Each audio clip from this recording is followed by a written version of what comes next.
Galileo, que nació en Pisa cuando ésta pertenecía al Gran Ducado de Toscana, fue el mayor de 6 hermanos y fue hijo de un músico y matemático florentino llamado Vincenzo Galilei, que quería que su hijo mayor estudiara medicina.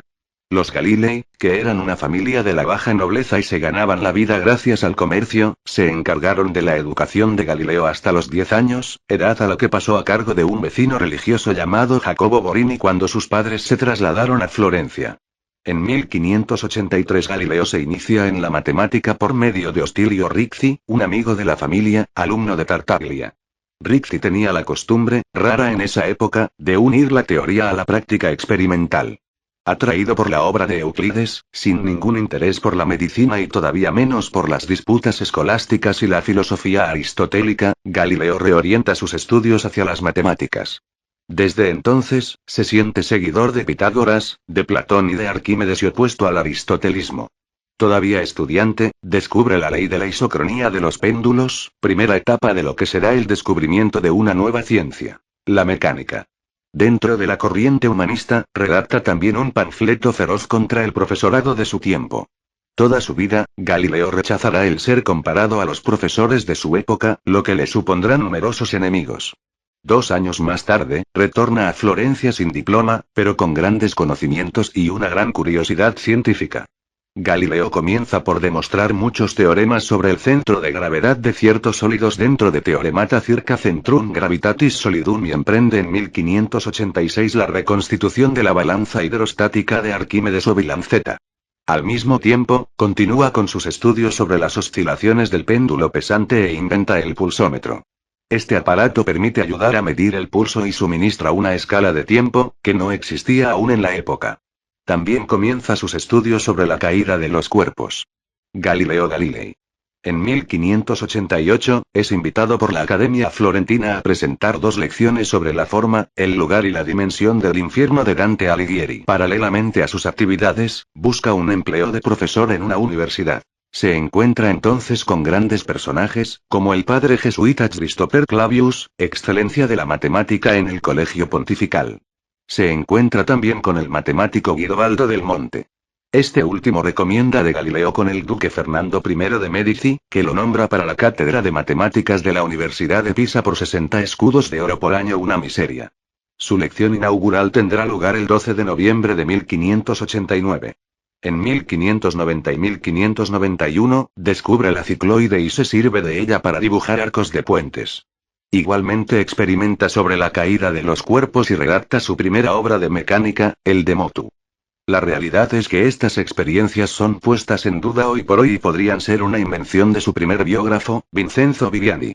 Este volumen contiene ideas nuevas para la época, pero expone también, evidentemente, los principios de la escuela aristotélica y el sistema de Ptolomeo. Galileo los enseñará durante mucho tiempo después de estar convencido de la exactitud del sistema copernicano, falto de pruebas tangibles. En el año 1592 se trasladó a la Universidad de Padua y ejerció como profesor de geometría, mecánica y astronomía hasta 1610.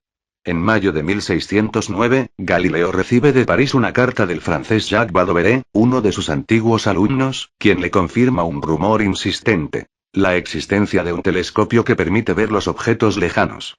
Fabricado en Holanda, este telescopio habría permitido ya ver estrellas invisibles a simple vista.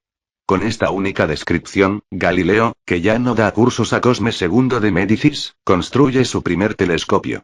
Al contrario que el telescopio holandés, este no deforma los objetos y los aumenta 6 veces, o sea el doble que su oponente. También es el único de la época que consigue obtener una imagen derecha gracias a la utilización de una lente divergente en el ocular. Este invento marca un giro en la vida de Galileo. El 21 de agosto, apenas terminado su segundo telescopio, aumenta 8 o 9 veces, lo presenta al Senado de Venecia. La demostración tiene lugar en la cima del campanile de la Plaza de San Marco. Los espectadores quedan entusiasmados. Ante sus ojos, Murano, situado a 2,5 kilómetros, parece estar a 300 m solamente. Galileo ofrece su instrumento y lega los derechos a la República de Venecia, muy interesada por las aplicaciones militares del objeto. En recompensa, es confirmado de por vida en su puesto de Padua y sus emolumentos se duplican. Se libera por fin de las dificultades financieras. Durante el otoño, Galileo continuó desarrollando su telescopio. En noviembre, fabrica un instrumento que aumenta 20 veces. Emplea tiempo para volver su telescopio hacia el cielo. Rápidamente, observando las fases de la Luna, descubre que este astro no es perfecto como lo creía la teoría aristotélica. La física aristotélica, que poseía autoridad en esa época, distinguía dos mundos. El mundo sublunar, que comprende la Tierra y todo lo que se encuentra entre la Tierra y la Luna. En este mundo todo es imperfecto y cambiante. El mundo supralunar, que comienza en la Luna y se extiende más allá. En esta zona, no existen más que formas geométricas perfectas, esferas, y movimientos regulares inmutables, circulares. Galileo, por su parte, observó una zona transitoria entre la sombra y la luz, el terminador, que no era para nada regular, lo que por consiguiente invalidaba la teoría aristotélica y afirma la existencia de montañas en la Luna.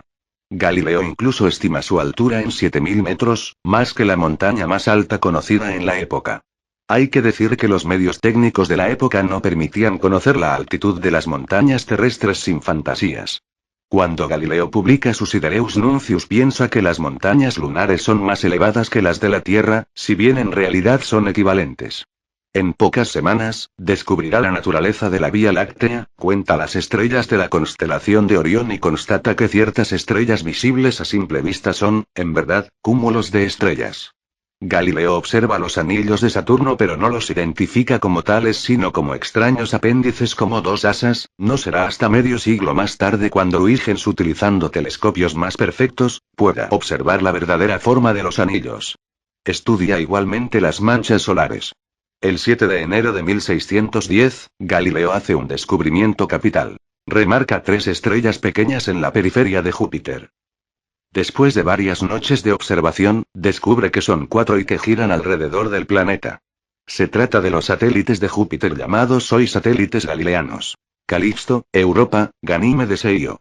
A fin de protegerse de la necesidad y sin duda deseoso de retornar a Florencia, Galileo llamará a estos satélites por algún tiempo los astros Medíceos y IV, en honor de Cosme II de Médicis, su antiguo alumno y gran duque de Toscana. Galileo no ha dudado entre Cósmica Sidera y Medicea Sidera. El juego de palabras entre cósmica y cosme es evidentemente voluntario y es solo después de la primera impresión que retiene la segunda denominación. El nombre actual de estos satélites se debe sin embargo al astrónomo Simón Marius, quien los bautizó de esta manera a sugerencia de Johannes Kepler. Si bien durante 2 siglos se empleó la nomenclatura de Galileo. A pesar de pasar 2 meses removiendo cielo y tierra para impedir lo inevitable, es convocado el 16 de febrero de 1616 por el Santo Oficio para el examen de las proposiciones de censura. Es una catástrofe para él. La teoría copernicana es condenada como una insensatez, un absurdo en filosofía, y formalmente herética. El 25 y 26 de febrero de 1616, la censura es ratificada por la Inquisición y por el Papa Paulo V. Aunque no se le inquieta personalmente, se ruega de Galileo exponer su tesis presentándola como una hipótesis y no como un hecho comprobado, cosa que no hizo a pesar de que no le fue posible demostrar dicha tesis. Esta petición se extiende a todos los países católicos. La intransigencia de Galileo, que rechaza la equivalencia de las hipótesis copernicana y de Ptolomeo, pudo haber precipitado los eventos. En un estudio del proceso por Paul Feyerabend, véase por ejemplo el Adiós a la razón, se argumenta que la actitud del inquisidor, Roberto Belarmino, fue al menos tan científica como la de Galileo, siguiendo criterios modernos. Este asunto afecta de Galileo profundamente. Sus enfermedades le van a atormentar durante los 2 años siguientes y su actividad científica se reduce. Solo retoma su estudio de la determinación de las longitudes en el mar. Sus 2 hijas, Arcángela y Celeste, entran en órdenes religiosas. En 1618, observa el pasaje de 3 cometas, fenómeno que relanza la polémica sobre la incorruptibilidad de los cielos. En 1619, el padre jesuita Horacio Grassi publica De Tribus Cometis Anni 1618 Disputatio Astronomica. En él defiende el punto de vista de Tycho Brahe sobre las trayectorias elípticas de los cometas. Galileo responde al principio por la intermediación de su alumno Mario Guiduzzi, que publica en junio de 1619 Discorso delle Comete, donde desarrolla una teoría errónea sobre los cometas, afirmando que solo se trataba de ilusiones ópticas, incluyendo causas de fenómenos meteorológicos. Los astrónomos jesuitas del Observatorio Vaticano decían, en cambio, que eran objetos celestes reales.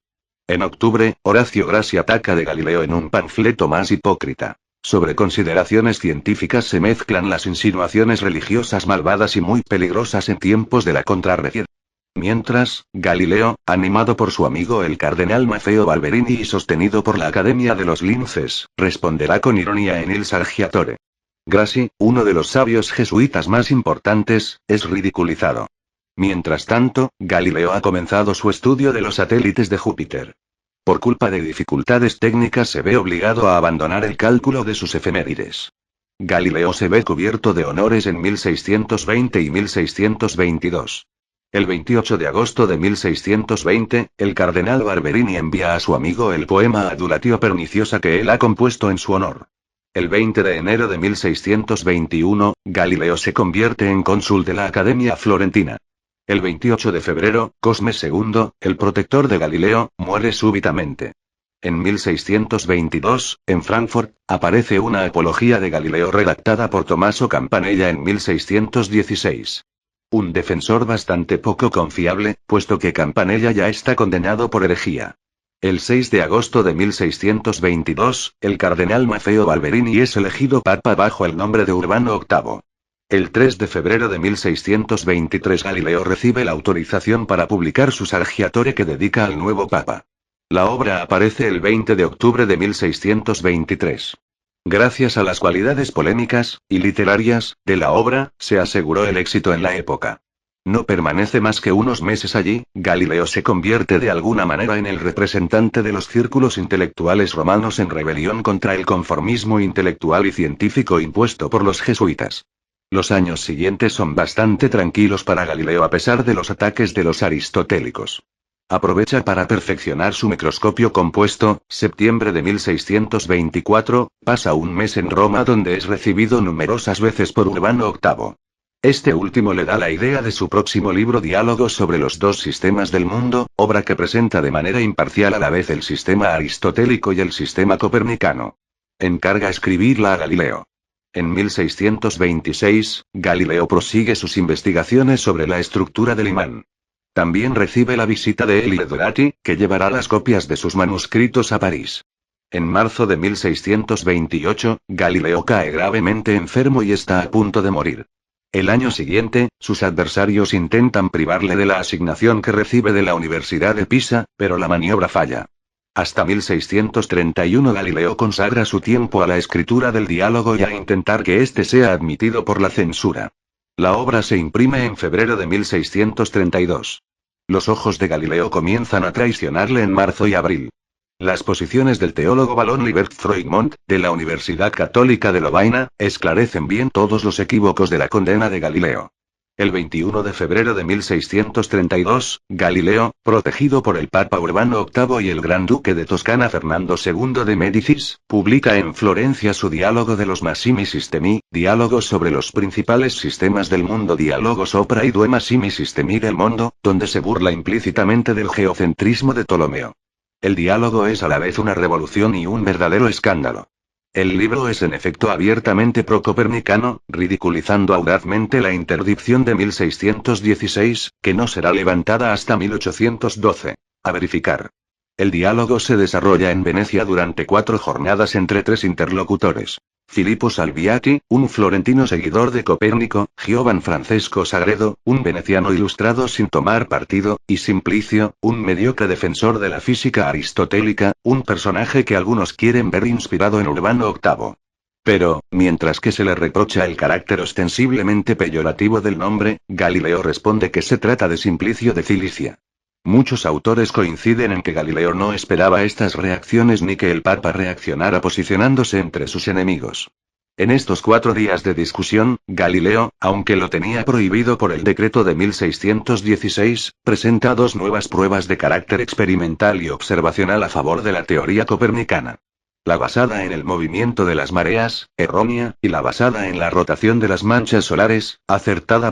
Y que refutaba tanto la tolemaica, ya descartada por las fases de Venus, como la de Tycho Brahe, en cuya defensa se habían refugiado los jesuitas del Colegio Romano. Esto motivó la intervención de la Inquisición, que solo le permitía a Galileo el presentar la teoría como mera hipótesis, y no presentar pruebas a su favor. Por otra parte, Galileo tiene en Roma poderosos enemigos, fundamentalmente entre los jesuitas del Colegio Romano, especialmente Christophe Scheiner y Horacio Grassi, quienes se consideraban la rama intelectual de la Iglesia, y quienes pudieron ser quienes iniciaron el rumor de que el Papa Urbano era, en realidad, el simpático pero poco brillante Simplicio. Esto fue muy perjudicial para Galileo, pues en Roma era muy conocida la enorme autoestima del Papa. Por otro lado, tampoco ayudó a Galileo el escribir su citada obra en lengua vulgar, en vez de hacerlo en el idioma culto utilizado entonces entre los hombres de ciencia, el latín, pues a la Iglesia no le gustaba que las obras llegaran directamente al hombre de la calle. Galileo permanece confinado en su residencia en su casa de Florencia desde diciembre de 1633 a 1638.